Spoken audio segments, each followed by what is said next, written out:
Halo pemirsa Hidup Sehat Plus TV One, ketemu lagi dengan saya Dr. Ekles. Nah, kali ini kita akan membahas mengenai kelainan bentuk kaki. Banyak anak-anak Indonesia mengalami kelainan bentuk kaki, tapi banyak juga orang tua tidak tahu bagaimana cara mendeteksinya maupun cara mengobatinya. Nah, di episode kali ini kita akan membahas mengenai seluk-beluk yang namanya kelainan bentuk kaki pada expertnya. Oke pemirsa, untuk menjawab pertanyaan-pertanyaan tadi, saya sekarang sudah bersama expertnya. Adalah Dr. Aryadi Kurniawan, spesialis ortopedi konsultan. Selamat siang dokter. Selamat Apa kabar? siang, kabar baik. Selalu sehat ya? Iya, selalu sehat. Selalu Semangat. Ngomong-ngomong, secara normal anak itu bisa berjalan pada usia berapa dokter? Ya. Jadi perjalanan motorik developmental milestone pada seorang anak itu dimulai dengan pertama tengkurap. Tengkurap itu dulu. di usia 3-6. Oke. Udah gitu duduk 6-8. Maaf dokter, 3-6 bulan ya? 3-6 bulan ya. Duduk 6-8. Oke. Merangkak 8-10 walaupun kadang-kadang ada anak yang tidak merangkak ya. Berdiri 10-12, berjalan independent walking 12-18.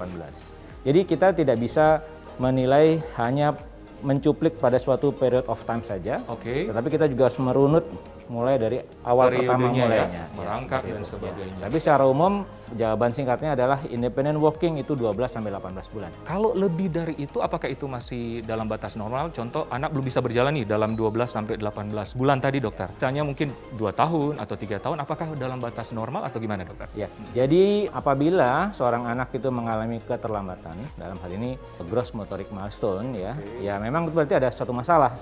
Ada satu masalah. Nah, apa yang bisa kita telusuri, apa yang kita bisa analisa untuk mencoba mencari penyebabnya dan sekaligus mencoba mencari solusinya ya. Maka secara umum gross motoric developmental milestone itu ditentukan oleh satu kekuatan ya, Kekuatan strength, otot ya, kekuatan. Kedua, no deformity, tidak ada kelainan bentuk. Deformitas ya, Tiga, benar. adequate balance and coordination. Jadi suatu keseimbangan atau ketercukupan dari keseimbangan dan koordinasi otot-otot. Jadi kalau ada seorang anak yang lebih dari 18 bulan atau lebih dari 20 bulan belum bisa independent walking, maka kita harus mencoba menganalisa, mengevaluasi, menelusuri masalah yang terjadi pada ketiga domain tersebut. Dokter, ini kan masyarakat mungkin bertanya-tanya, apalagi para ibu-ibu nih, yang ada baby atau ada anak di rumah, bagaimana cara mendeteksi secara dini kelainan bentuk kaki pada anak? Jadi kalau kaki itu adalah bagian tubuh yang sehari-hari kita pakai sepatu. Oke. Itu kaki. Kita bicara kaki, itu ya yang pakai sepatu. Nah, sebenarnya kalau untuk mendeteksi kelainan pada kaki itu cukup straightforward ya. Artinya bentuk dari bentuk ya. Bentuk itu secara statik ya, jarinya harus ada 5, harus ada kaki depan, kaki tengah, kaki belakang gitu ya. Dan otomatis kita baru lahir, dia harus bisa bergerak secara spontan. Jadi harus ada gerakan yang baik gitu loh, yang spontan dan kisaran gerak sendinya itu luas. Jadi bisa gerak sana kemari segala macam. Itu terjadi secara spontan tanpa dirangsang ya. Gerakin ya. Betul. Ya. Walaupun begini dokter. Jadi walaupun secara bentuk itu normal seperti yang sudah saya sampaikan tadi, kan syarat untuk normal walking pattern ya, pola berjalan normal ada satu, strength, no deformity, balance and coordination. Jadi kalau bentuknya normal itu baru baru domain yang nomor 2 ini. Ya. Harus juga nanti dipenuhi syarat yang nomor satu yaitu kekuatan, dan ketiga yaitu balance and coordination. Ya. Artinya bentuk kaki yang normal itu modal yang besar, tetapi belum bisa menjamin bahwa seorang anak itu bisa nanti pada saatnya bisa berjalan dengan baik. Atau tidak. Jadi karena dipengaruhi 3 faktor tadi faktor dokter ya. Mengenai bentuk kaki X, kaki O, nah apakah dikatakan normal jika melebihi yang tadi dokter, kaki O umur 3 tahun, kaki X umur 3-8 tahun ya dok, apakah dikatakan normal atau tidak dokter? Ya, jadi yang O sama X itu bukan kaki, tungkai. Ya, tungkai bawah. atas dan bawah, Atas dan bawah ya. Jadi gini, tiap anak itu memiliki periodisasi bentuk tungkai sesuai dengan usianya ya. Jadi bentuk tungkai O, bentuk tungkai X itu normal ya. Bentuk tungkai O itu normal ketika dia berusia di bawah 3 tahun. Oke. Sedangkan bentuk tungkai X itu normal ketika dia berusia 3-8 tahun. Tetapi ada disclaimer-nya, ada red flag-nya, ada red alarm-nya. Artinya dia normal kecuali satu, misalnya O-nya atau X-nya severe atau parah gitu ya, parah. Itu jelas tidak normal. Dua, dia asimetris. Jadi O-nya lengkungnya harus sama kiri sama kanan. sebenarnya, Atau dok, ya? X-nya juga sudutnya harus sama kiri dan kanan. Jadi kalau tidak sama, tidak simetris, itu juga tidak normal. Tiga, kalau disertai berjalan dengan nyeri. Ya, setiap kali berjalan nyeri, akibatnya dia pincang. Pincang jadi tidak well balance, tidak seimbang kiri sama kanan, itu jadi tidak boleh. Yang terakhir adalah bila bentuk O atau bentuk X dari tungkai itu disertai dengan short stature atau perawakan pendek. Perawakan pendek ini bisa dinilai, bisa diketahui setiap kali anak dibawa oleh orang tua, misalnya dokter anak ya untuk imunisasi, berobat batuk atau pilek, akan selalu diukur berat badan dan tinggi badan. Ya. Selalu plot ke dalam diagram. Ya, apakah sesuai atau tidak? Betul. Ya. Ketika ada tungkai O, ada tungkai X disertai dengan short stature, maka itu adalah tidak normal.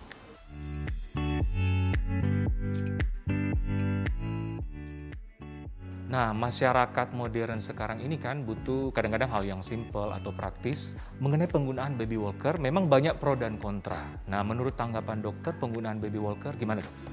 Jadi mengenai baby walker ini memang sebelumnya pada mungkin zaman kita masih kecil ya banyak dipakai. Banyak orang tua yang memakai menggunakan baby walker karena itu dibutuhkan ketika si anak pada fase assisted walking. Oke. Jadi ya pertama assisted standing, independent standing, assisted walking, independent walking. Oke. Nah, ketika assisted walking, jadi itu wah ini handy banget nih segala macam. Nah, tapi ternyata ya baby walker FDA, Ya. Food and Drug Administration dari USA, itu ternyata bahwa penggunaan baby walker di sana udah di-ban, udah tidak dilarang. Kenapa? Karena pertama itu dia ternyata banyak angka kecelakaan. Jadi jatuh, terjatuh apa segala macam itu banyak terjadi sehingga penggunaannya sudah dilarang. Dengan kata lain Ya, tidak dianjurkan. Ya. Oke, baik.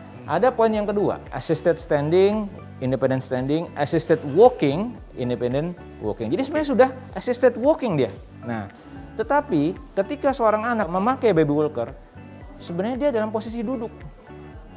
Jadi dia duduk mengayuhkan kakinya untuk bergerak ke sana kemari. Ya. Nah, itu kan artinya gini, dia udah bisa assisted walking tapi dia turun. Jadi kayak begini, ada anak kelas 3 SD ya, harusnya dikasih pelajaran kelas 3 SD, dikasih pelajaran kelas 1. Ya otomatis akan memperlambat proses dari assisted walking menjadi independent walking. Independent walking.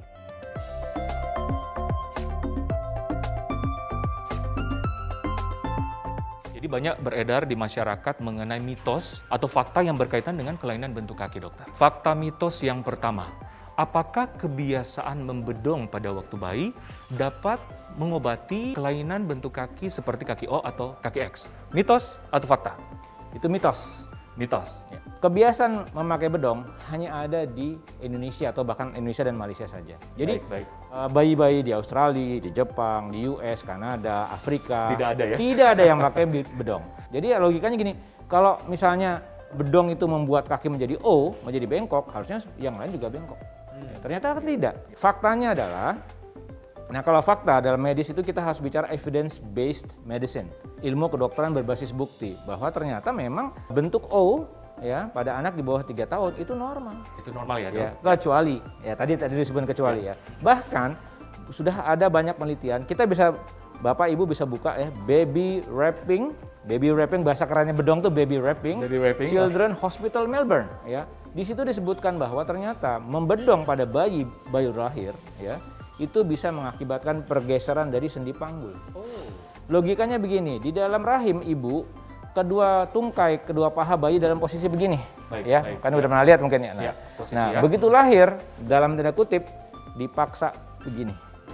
Jadi itu adalah bukan posisi natural dari seorang bayi. Ya. Nah, tapi soalnya begini terus takutnya bengkok, biarin aja. Nanti dalam usia 3 bulan, dia akan lurus sendiri. Dia akan melurus sendiri. Kenapa dia lurus sendiri? Karena bersiap-siap, si bayi bersiap-siap mau tengkurap. Jadi kalau tengkurap begini kan nggak mungkin bisa. Jadi dia akan meluruskan sendiri kakinya secara natural, secara refleks, sehingga nanti dia bisa belajar tengkurap 3-6 bulan. Bukan hanya itu, tadi ya, pemakaian bedong, ya, yang meluruskan, yang harusnya naturalnya posisinya begini jadi lurus, itu malah justru membawa dampak negatif terhadap stabilitas dari panggul bayi. Pengobatan yang bisa dilakukan di rumah jika mungkin ada anak-anak yang ada tanda-tanda kelainan bentuk pada kaki. Ya. Jadi yang pertama itu ya tentu kita harus mengambil kesimpulan dulu, diagnosa dulu. Tapi ketika misalnya problemnya cukup sederhana ya, bisa ditata laksana dengan baik di rumah, tentu nanti dokter akan memberikan home program apa saja yang bisa dilakukan di rumah untuk membantu memperbaiki masalah ini. Iya. Tentu variasi pilihannya sangat bervariasi, tergantung dari jenis kelainan yang dihadapi sama si anak. Ya, misalnya pasien dengan tortikolis. Tortikolis itu ya. Nah, lahir itu dengan kaki agak, kepala leher agak miring ini. Nah, itu biasanya karena proses persalinannya agak susah. Perlu ke dokter, dilakukan stretching, ya. Tetapi biasanya akan lebih cepat teratasi bila selain program di rumah sakit juga dilakukan home program oleh orang tua. Caranya gimana? Dengan memposisikan kepala dan leher ya dalam posisi tertentu sehingga dapat membantu mempercepat mengatasi masalah leher yang miring tersebut gitu. Jadi saling membantu. Saling membantu, cuma memang untuk lebih jelasnya segera konsultasi mungkin ke tenaga medis untuk mendapatkan diagnosa yang akurat. Betul. Setuju ya, Dok? Setuju.